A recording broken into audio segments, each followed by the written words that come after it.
In the Second World War, over 44,000 Soviet T-34 tanks rolled off the assembly lines, more than any other tank of the conflict. To the outside world, it was a symbol of unstoppable Soviet steel, the weapon that broke the back of Hitler's armored legions. Its sloped armor, wide tracks, and deadly gun gave it an edge that shocked the German invaders in 1941. Military historians still call it one of the most influential tanks ever built. But for the men inside, the truth was far more brutal. A T-34 was not just a weapon. It was a coffin of steel, hot, cramped, deafening, and almost always reeking of oil, gunpowder, and blood. The statistics are staggering. On average, a Soviet tanker's life expectancy in battle was measured not in months or weeks, but in mere days. Entire crews were burned alive when shells pierced the thin armor. Survivors often crawled from flaming wrecks, faces blackened, lungs scorched, only to be thrown into another tank the very next morning. The Soviets built their war machine on endurance and sacrifice. For every T-34 that rolled forward, another was already waiting to replace it. And for every crew that perished inside, new young men were rushed to the front, barely trained, expected to climb into the same hell. This is not just the story of a tank. It is the story of the men trapped inside it, and the horrors they faced every time the engine roared to life. The year was 1941. Hitler's armies had launched Operation Barbarossa, the largest invasion in human history. 3 million German soldiers, supported by thousands of tanks, trucks, and aircraft, poured across the Soviet border in a storm of fire and steel. Their goal was nothing less than the destruction of the Soviet Union. Its armies crushed, its cities burned, its people enslaved. The heart of the struggle lay in the vast geography of the Eastern Front, a battlefield stretching from the frozen tundra of the north to the burning steppes of the south. Endless plains, thick forests, and deep rivers turned every mile into a grueling test of endurance. Winters plunged temperatures far below freezing, locking engines in ice, while summers baked soldiers inside their machines. It was a land that swallowed armies whole. For the Germans, victory meant seizing the Soviet breadbasket, the oil fields of the Caucasus, and ultimately Moscow itself, the political heart of Stalin's empire. For the Soviets, it was nothing less than survival. Every town lost, every factory destroyed, meant starvation and collapse. And at the center of this clash stood the tank. German panzers had thundered across Europe, unbeaten, symbols of a new kind of warfare. Yet in the fields outside Moscow, Smolensk, and later Stalingrad, they encountered a machine they did not expect, the Soviet T-34. The T-34 was more than steel, it was hope. But hope came at a terrible cost, for the battlefield of the East cared little for heroism. It demanded blood, fire, and sacrifice. And soon, tens of thousands of Soviet tankers would learn just how much the price of survival truly was. When the German invasion thundered eastward in June 1941, the Red Army was caught between pride and panic. On paper, the Soviet Union possessed one of the largest armored forces in the world. Thousands of tanks, from outdated T-20SIXs to the revolutionary T-34s, were scattered along the front. Yet numbers meant little without preparation. The T-34 was still a newcomer. It had only entered production a year before, and most Soviet crews were barely familiar with its controls. Many had just days of rushed instruction: how to load shells, how to start the diesel engine, how to shift gears that often jammed. Crews were thrown together from different regions, speaking different dialects, sometimes not even knowing one another's names. What bound them was not confidence, but urgency. Above them loomed commanders like General Dmitry Pavlov of the Western Front, a man under immense pressure to stop the German advance. Orders from Moscow were clear: hold the line at all costs. Yet intelligence had failed them. Soviet leaders had ignored countless warnings of an imminent German attack, believing Hitler would not dare break the pact with Stalin. When the panzers came, they came faster and harder than anyone expected. Behind the lines, factories scrambled. Workers labored around the clock in grim industrial cities, welding armor plates, bolting on guns, painting red stars on turrets. Supply trains rattled eastward with ammunition, fuel, and fresh tanks, but often without radios, spare parts, or even enough shells. Some T-34s rolled to the front with no armor-piercing rounds at all. In the days before the first clash, the atmosphere was a paradox. Villagers stared in silence as columns of steel rumbled through muddy roads. Soldiers joked bitterly, smoked their last cigarettes, and wrote letters they might never send. Inside the T-34s, the air was heavy with oil fumes and the unspoken knowledge that many would not return. On the horizon, a low thunder began to grow. It was not the storm of summer rain, but the sound of engines, panzer divisions advancing. The calm before the storm was ending. The first clash was only moments away.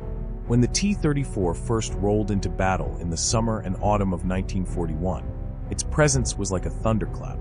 German crews, used to knocking out brittle Soviet light tanks with ease, suddenly found their shells bouncing harmlessly off the T-34's sloped armor. The wide tracks allowed it to grind across mud and snow that bogged down the panzers, and its 76.2mm gun could pierce the armor of any German tank then in service. Reports from the front spread quickly. German commanders admitted they were facing a machine beyond anything they had prepared for. But the battlefield was never simple. The Eastern Front itself was an enemy. The vast distances shredded supply lines. Fuel convoys were ambushed, and tanks often had to be abandoned simply because they ran dry. Heavy summer rains turned the earth into oceans of mud, swallowing machines whole, while the bitter cold froze engines solid. Inside the T-34, crews fought not just the enemy, but suffocation from smoke, frostbite in winter, and unbearable heat in summer. The Germans adapted with terrifying speed. Where brute force failed, they used cunning. Anti-tank guns were hidden in barns and tree lanes, waiting for Soviet armor to roll blindly into the kill zone. Panzers laid traps, feigning retreat to lure T-34s into prepared ambushes where artillery and dive bombers finished the job. Crews who had once felt invincible soon realized their steel walls could become ovens if a shell or bomb found its mark. Still, there were flashes of hope.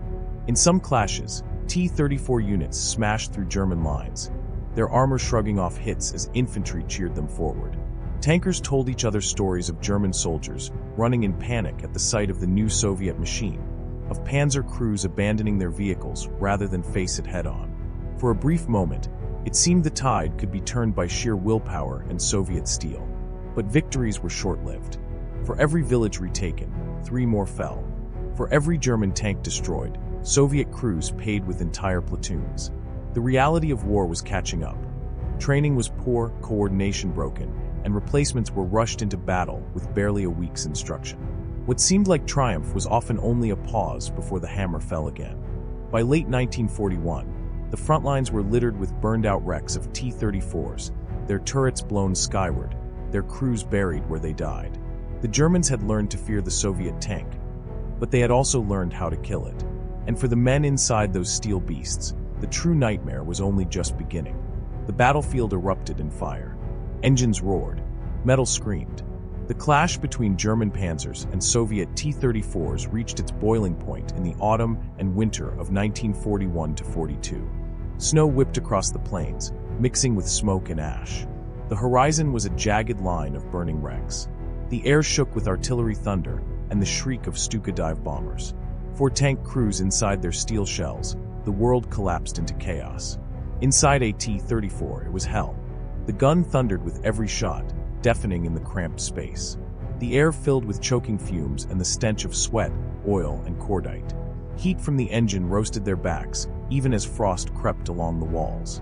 Shell casings clattered at their feet, rolling with every turn. Men shouted to be heard over the roar, voices raw, eyes wild. German tactics were brutal and efficient. Anti-tank guns, the dreaded 88mm flak, were positioned in open fields, their high-velocity rounds slicing through armor like paper. One hit, and a T-34 became a furnace. Crews had seconds to escape, if they escaped at all. Panzer III and IV tanks swarmed from the flanks, peppering the Soviet giants until a weak spot gave way. Overhead, Stukas screamed down, their bombs ripping open convoys and scattering infantry in terror. For Soviet crews, every battle was a gamble. Sometimes they charged headlong, trusting speed and surprise to carry them through. Sometimes they ambushed, lying silent under camouflage until German tanks rolled into range. In those moments, the T-34's gun spoke with devastating force. Panzer after panzer left smoldering on the field. Victories that brought fleeting pride. Victories paid in blood. But bravery was everywhere. Crews fought with burned hands, half blind from smoke. Gunners loaded shells, even as fire licked the floor around them. Commanders climbed from hatches to signal with pistols when radios failed, exposing themselves to machine gun fire. Men dragged wounded comrades from blazing tanks, only to return to another machine and drive back into the inferno. The cost was staggering. Fields outside Smolensk, Kiev, and later Stalingrad became graveyards of steel. Turrets blown off, tracks twisted, hulls blackened and torn apart. For every German tank burning, 2, sometimes 3 T-34s lay beside it. And always the smell, burning fuel, scorched rubber, flesh. A smell that stayed with survivors for life. Yet the Germans bled too. Their panzers, once kings of the battlefield, now faced an enemy they could not ignore. Every engagement was costly. Fuel lines stretched thin. Crews fought exhaustion in the Russian winter, fingers freezing to their controls. They learned respect and fear for the T-34, a machine that seemed to rise endlessly from the smoke, no matter how many they destroyed. The war was devouring both sides. Men, machines, whole cities. And still, the Soviet Union kept sending more. Factories in the Urals worked day and night, spitting out tanks faster than the Germans could kill them. By late 1942, it was clear. The Germans could still win battles, but they were losing the war of endurance. The T-34, born in fire and baptized in blood, was not just surviving. It was multiplying. And with Stalingrad looming on the horizon, the tide of the entire war was about to turn. When the guns finally fell silent, the landscape was unrecognizable. Fields once green were now oceans of blackened steel, scarred earth, and shattered trees. Dozens of villages had been erased, reduced to rubble by tank shells and artillery. The battle had consumed everything in its path: men, machines, and hope. The cost was staggering. Soviet records speak of hundreds of T-34s left burning in the snow, their turrets blasted skyward, their crews buried inside. Tens of thousands of tankers never returned. For many, there was no grave but the twisted wreck of the machine they fought in. German losses were also heavy. Panzer battalions reduced to shadows of their strength, their confidence shaken by the resilience of Soviet armor. Commanders on both sides paid the price. Soviet tank officers, often leading from the front, fell in alarming numbers. Entire units were wiped out to the last man. Survivors were pulled from the wreckage and reassigned within days, given little time to recover before being sent back into the fire. On the German side, panzer leaders who once marched with certainty now wrote grim reports, admitting that the T-34 had changed the battlefield forever. The immediate consequence was not a decisive Soviet victory, but something far more important: survival. The Red Army had bought time. German advances slowed, their blitzkrieg momentum faltering under the weight of attrition. Factories deep in the east kept producing tanks, each battle replacing the dead with the living, the destroyed with the newly built. The Eastern Front had revealed its truth. Victory would not come from speed or brilliance alone, but from endurance, from who could withstand the most suffering. And though the Soviets had bled terribly, they had not broken. The stage was set for Stalingrad, the battle that would turn the tide of the entire war. History remembers the T-34 as more than just a tank. It was the backbone of the Red Army, the machine that carried the Soviet Union from the brink of collapse to the gates of Berlin. Its design reshaped armored warfare. Sloped armor, wide tracks, and mass production became the standard for generations to come. Even the Germans, who once scoffed at Soviet industry, admitted they had underestimated it. But behind the legend lies the human cost. For every victory, there were thousands of unnamed men who never stepped out of their tanks alive. Their sacrifice was buried under the myth of the invincible T-34, a myth that hid the screams inside those burning hulls. Survivors carried the scars all their lives, not only on their bodies but in their memories, the smell of burning fuel, the cries of comrades they could not save.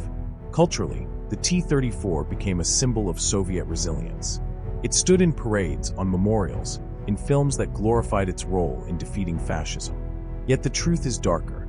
It was a weapon of endurance, built not to protect its crews, but to outlast the enemy at any cost.